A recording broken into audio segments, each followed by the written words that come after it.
The person I interviewed is someone who's very active in the LGBT community. Throughout the interview, I got to interact with this person and I got to know about her more. One of the few questions I started off with is, how old are you and how do you identify yourself? So she's 22 and she identifies herself as non binary, trans woman, and queer. Um, I asked her, how is she with her family and friends, and like, do they know about her identity? She said that only her father knows about her identity, and her other family members do not respect it. For instance, she said that instead of them calling her a her, they will call her a him. So that was one of the that's still to this day, that's one of the few things that she does not like, and it bothers her, and it makes her feel as if she's not accepted for who she is. But another question that I asked her is, what are some things that schools, families, and communities can do to create a safe space for her? So something that she brought up was, of course, Hudson Pride. She said that every time she goes there, she could go to talk about her feelings and how does she really feel, and because she could relate, like her friends could relate with her on another level, and it makes her feel very welcomed.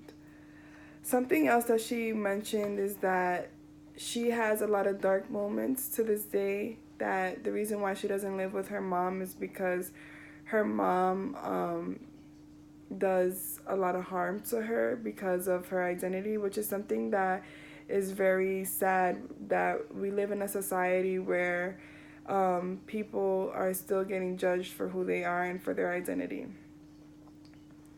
And I asked her, what is the center doing for her and what are they providing her with? She said that the center is helping her overcome her fears within being in groups. So, for instance, she said that she does not feel safe when she's around people who are not LGBTQ friendly, and that she's glad that her school is LGBTQ friendly because she knows that she could go there without feeling any type of harm. There were more things that we talked about within the interview, but she knew that that it was a project, so she'd rather us not say.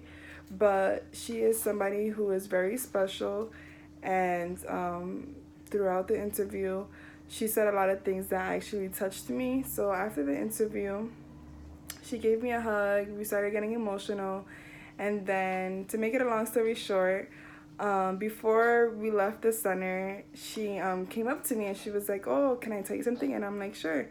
So she said that she's very happy that she came across me because basically she's been holding on these bracelets, and she said that she was very happy to give it to me because she was waiting to give it to a special person. So that's something that I appreciate and I value to this day, is because just the simple things in life is the big things to other people. So I'm happy that just because throughout the interview we got to talk about things, and she was safe enough, like she felt safe, and she was very open with me. So I really appreciate her, and I'm glad that just my simple words were able to help her